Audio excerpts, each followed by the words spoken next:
Arkane Studios' 2012 stealth action title Dishonored feels oddly topical today, 10 years later, with its focus on a deadly plague, lockdowns and the death of a female monarch. However, far away from these topics, at the edges of the game, there is another story being told, one about unimaginable horrors and man's futile attempt to rise above nature. In this video, I will go over how Dishonored uses disease as an idea and conduit in order to create the feeling of cosmic horror. But first, we should go over the basic premise of the game as well as the definitions of disease and cosmic horror. Those already familiar with these, feel free to skip to this part in the video. Dishonored is set in the fictional city of Dunwall, closely modelled after 19th century London and England at large. The player takes the role of Corvo, royal protector to the Empress Jessamine Caldwin. At the beginning of the game, Corvo returns from abroad, having tried unsuccessfully to find a solution to the deadly rat plague that has taken over Dunwall. Upon reuniting with the Empress, however, the two are ambushed by a group of assassins who take Jessamine's life. Corvo, on the other hand, is framed as the culprit and thrown into prison.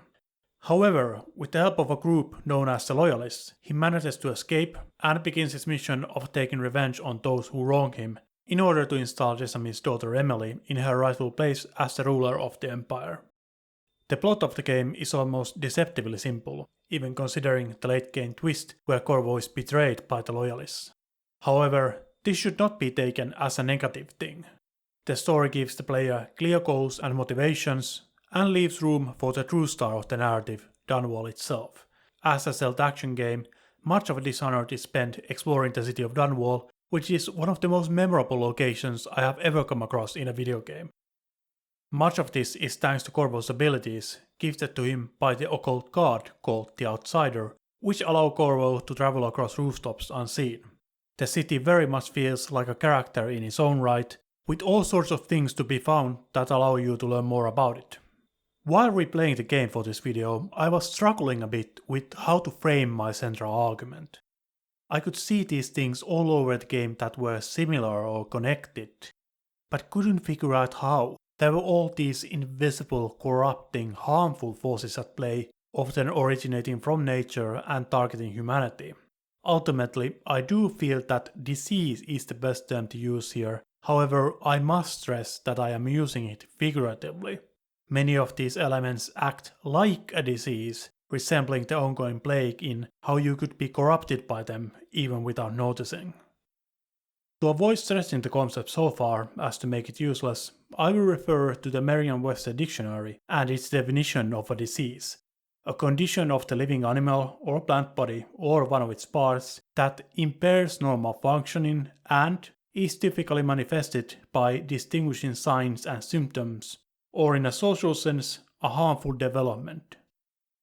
So when I'm describing things as diseases in this video, do not take me literally, but understand that I am simply talking about them acting like a disease, whether that was where the developers truly drew inspiration from or not. Cosmic horror, on the other hand, is a genre created and popularized by H.P. Lovecraft and deals with the horror of the incomprehensible, that which reveals your own insignificance and shatters your worldview, often to the point of madness. And I do feel like this overarching theme of invisible, corrupting forces, ones which all could be called a kind of disease, is what creates a sense of cohesion that is lacking in Dishonored 2. Though a stunning game in its own right, the tropical bloodflies feel simply like a replacement for the much more essential plague rats, as the sunny setting of Karnaca does not carry the same all-encompassing sense of a dying empire as Dunwall does.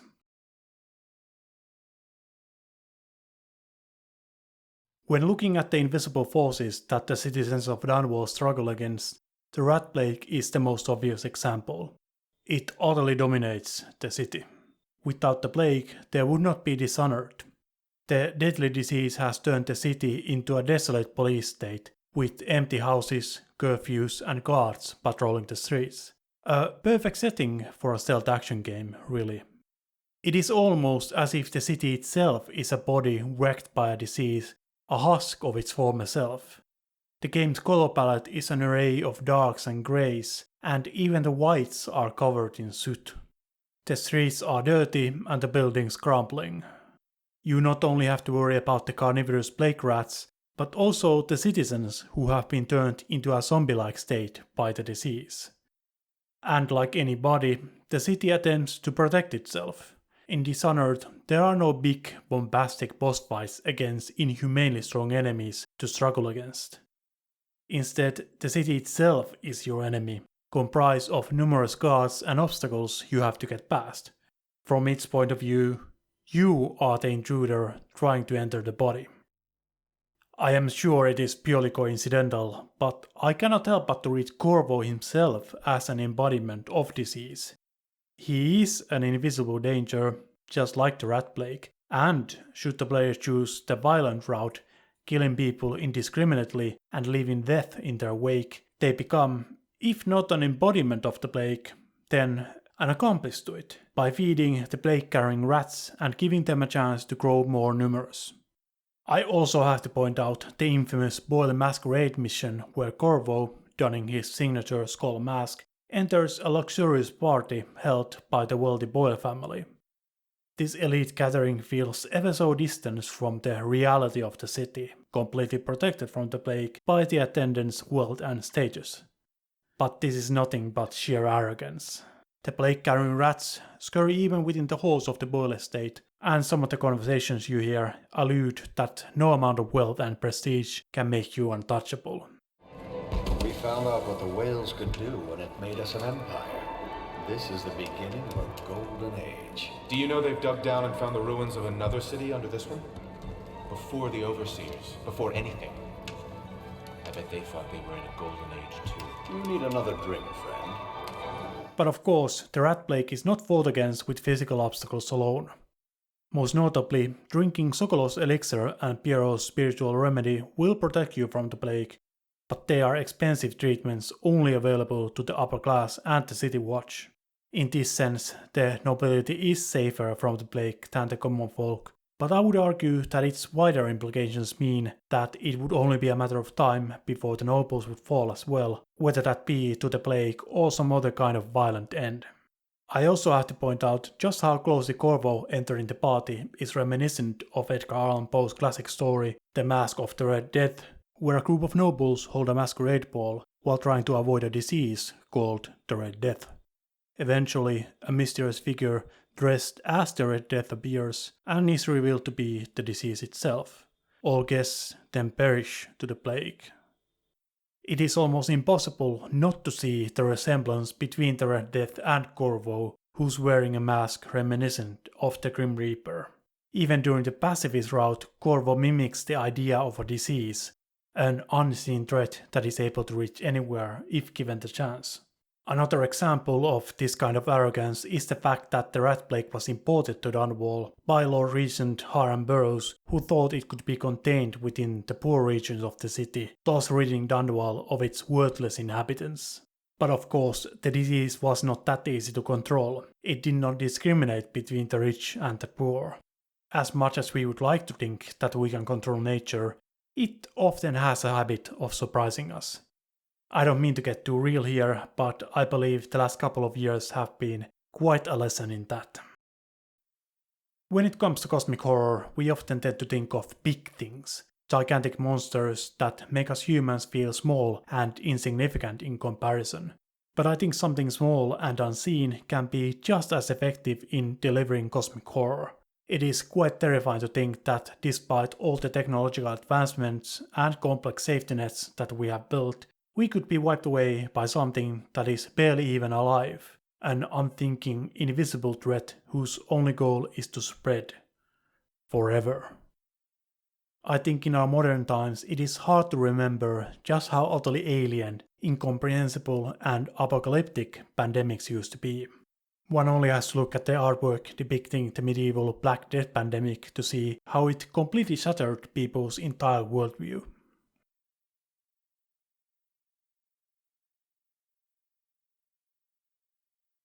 Moving past the physical, there is also the ever-present theme of a spiritual disease.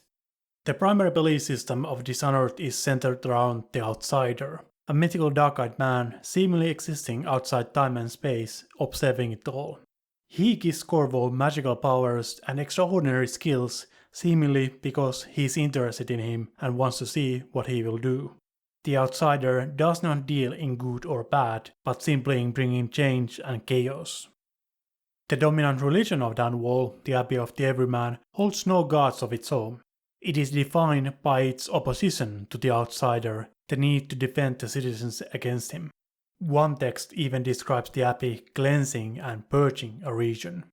Notably, the outsider does not appear on the mortal plane himself. He works through conduits like Corvo, or magical artifacts imbued with his power like runes and bone charms. The core tenets of the Abbey of the Everyman are the 7 scriptures, instructions of behavior believed to shield the followers against outsiders' influence. These are things like restrict the restless hands, which quickly become the workmates of the outsider. Unfettered by honest labor, they rush to sordid gain, vain pursuits, and deeds of violence. The most extreme of their customs is the heretic's mark, a symbol branded on the receiver's face which makes them a persona non grata. Here, I feel like a comparison to leprosy is almost impossible to avoid. The influence of the outsider is thus very much described like a disease, spreading through the population lest they exercise the proper hygienic customs. The aforementioned bone charms and runes are also portrayed in a similar way, surrounded by dirty black smoke and emitting an ominous sound that is reminiscent of radiation and the contamination associated with it.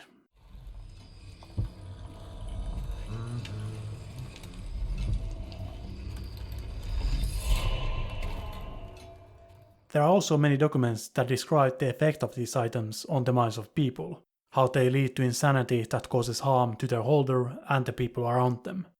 Notably, Corvo does not seem to suffer from such effects. This is likely because he has already been approved by the outsider, but one could also view the outsider's mark on his hand as a kind of vaccination, if we really want to stretch the disease motif. Thus, I would view the religious elements of Dishonored as a kind of spiritual disease, at least if we want to trust the Abbey's worldview. And honestly, as much as we as the player would like to rally behind the outsider, he is a being which the common folk might be better to shield themselves against. Of course, cults and otherworldly beings are one of the staples of cosmic horror, and I think this disease-like spread and contamination is one of the most obvious comparison points to how especially madness is portrayed within the genre. The mysterious outsider, who cares little for either the success or destruction of humanity, would be right at home in H.P. Lovecraft stories. It is not quite clear if the Abbey's teachings are effective in warding off the outsider's influence, and since they are positioned as the enemies of Corvo and the player, it would be easy to write them off as religious fanatics. But we have to remember that this is the dominant religion of the Empire, whose worldview is at least partially true. If there is a way to protect ourselves against the infection-like spread of cosmic horror, it would certainly take nothing less than the ironclad rule of an institution like the Abbey.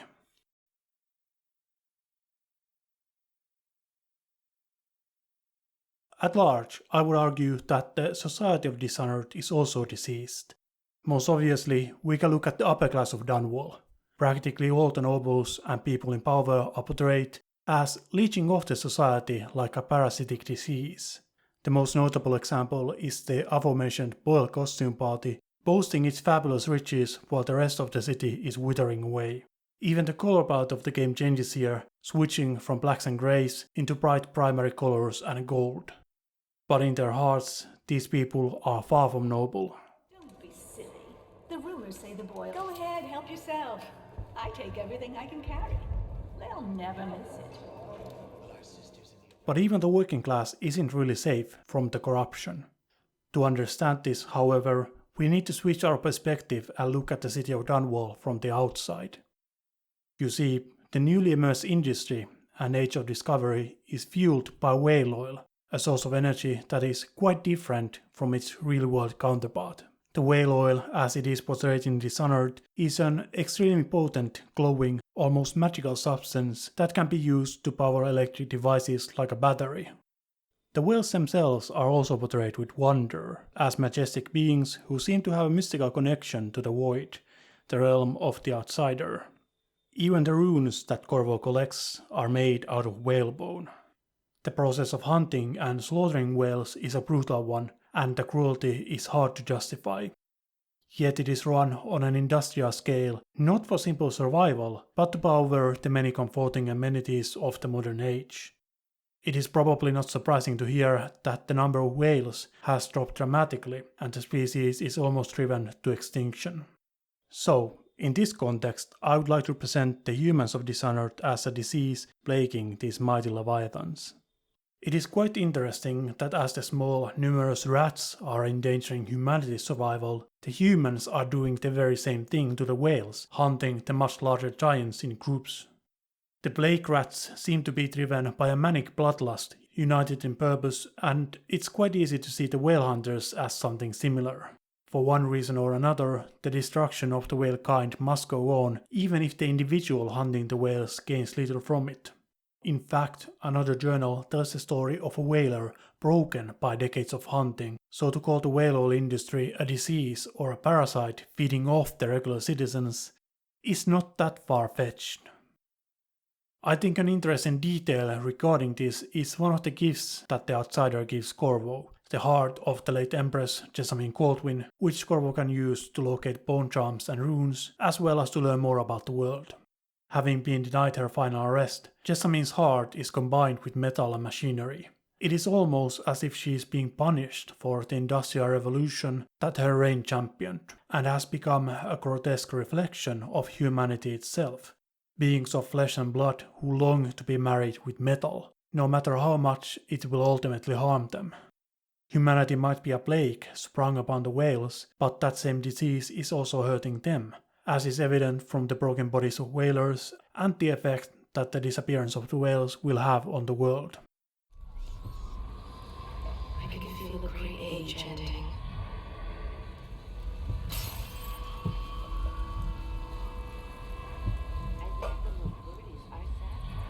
They are burning whales.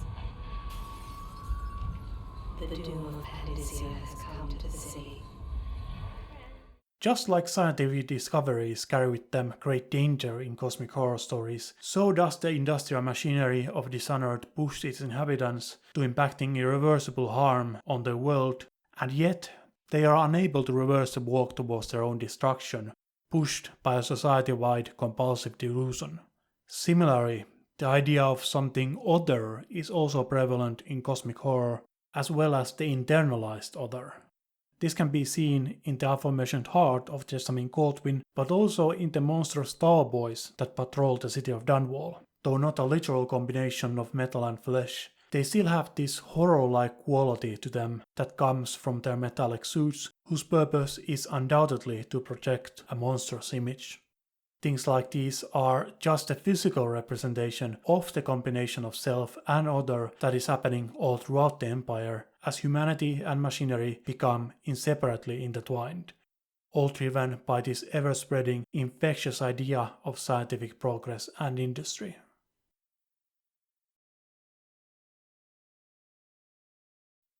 Finally, we can look at how influence and morality are portrayed in the game. As I already mentioned before, the player has the choice to move through the game either violently or with mercy. They can either kill enemies, render them unconscious, or avoid them entirely. This not only affects the city of Dunwall, but also Corvo's protege, Emily.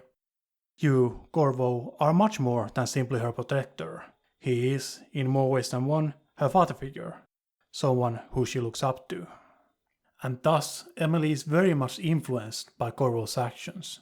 Should Corvo choose the path of violence, Emily will become an equally cruel empress.